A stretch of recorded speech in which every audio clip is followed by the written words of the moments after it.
This is Engineer Dan and welcome to another geography video.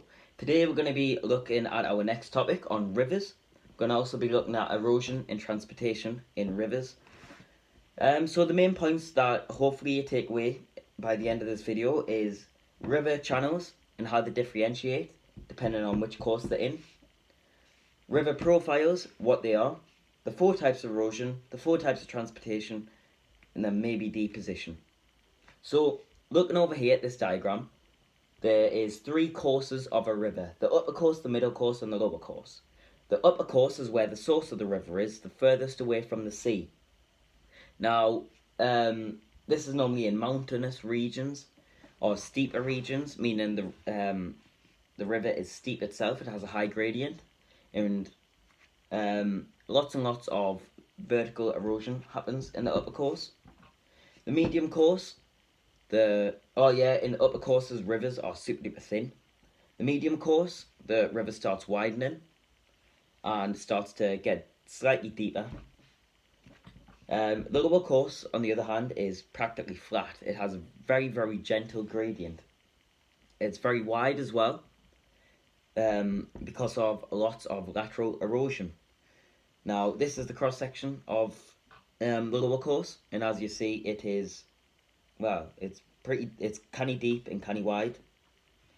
So we're going to move on to our main bits, the 4 types of erosion, transportation. We're going to look at lateral and vertical erosion. So before we get into all of that, let's take a look at what these mean. So the long profile equals gradient. Just remember that. So the gradient is the long profile of a river. The long profile of a river is the gradient. The cross section of a river is the cross profile. So remember, the cross profile is the cross section. Vertical and lateral erosion. Vertical erosion happens in the upper course. It is dominated in the upper course because of sharp, jagged rocks banging each other down into the ground. This causes a steep riverbank, and it happens in the upper course.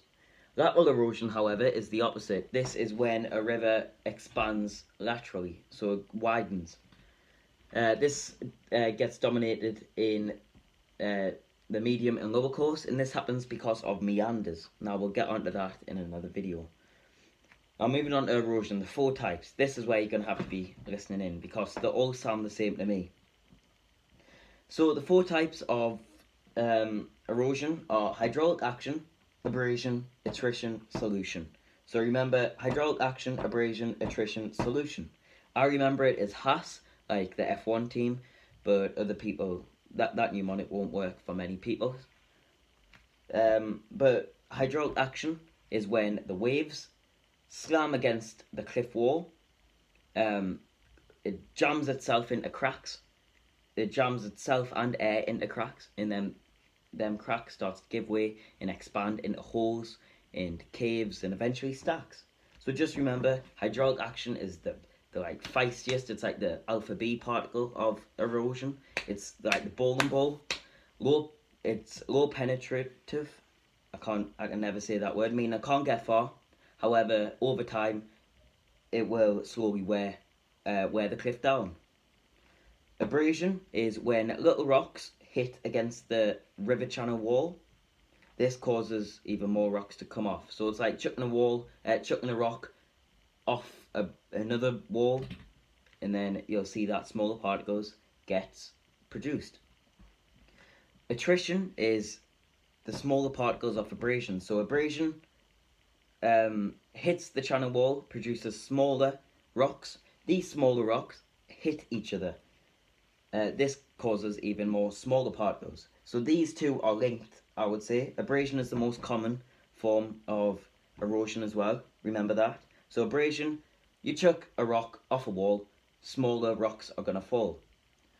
Attrition is them smaller rocks, what fell off your wall, hitting each other, creating even smaller rocks or particles.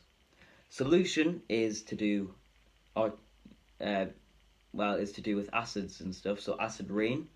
This is weathering. This is a type of weathering solution. So it's when sulfur gets in the rain, carbon dioxide gets in the rain, and it slowly wears the cliffs down. Moving on to transportation, there's 4 types of transportation: is traction, suspension, salutation, solution. It doesn't go in that order, sorry, I might confuse people. Let's start that again. Traction, salutation, suspension, solution. That's the order, so it's TSSS. So there's 3 S's and 1 T. Starting with traction, these is where the big boys come in. The big boulders just roll. Since they can't be picked up because they're so heavy, they just roll along the riverbed. Salutation is when it's slightly smaller boulders, however, they're not exactly the lightest or skinniest of things, or rocks, sorry. And they bounce. So the not as heavy as traction, however, not as light as suspension particles. However, they bounce. Salutation means bounce. Suspension is is small rocks, and they just get lifted and carried with the river. Now, they don't get absorbed by the water, however, they get carried by the water, so they are floating. Solution is when tiny, minuscule particles get absorbed by the water. An example of that is mud particles. Like, have you ever saw one mud particle? Silt, maybe? Yes, silt gets that. An example of traction is them big, heavy rocks that you sometimes see on beaches. Salutation might be rocks, like pebble-sized rocks. Suspension might be little rocks, like the size of a pea, like that big. In solution is obviously the mud in silt. So that was river erosion. That was the presentation on rivers, erosion, transportation. Remember, the 4 types of erosion is hydraulic action, attrition, abrasion, solution. The 4 types of transportation is traction, salutation, solution, and and suspension. Sorry, I had a mind blank there. I hope you enjoyed this video, and I'll see you in the next video. Adios.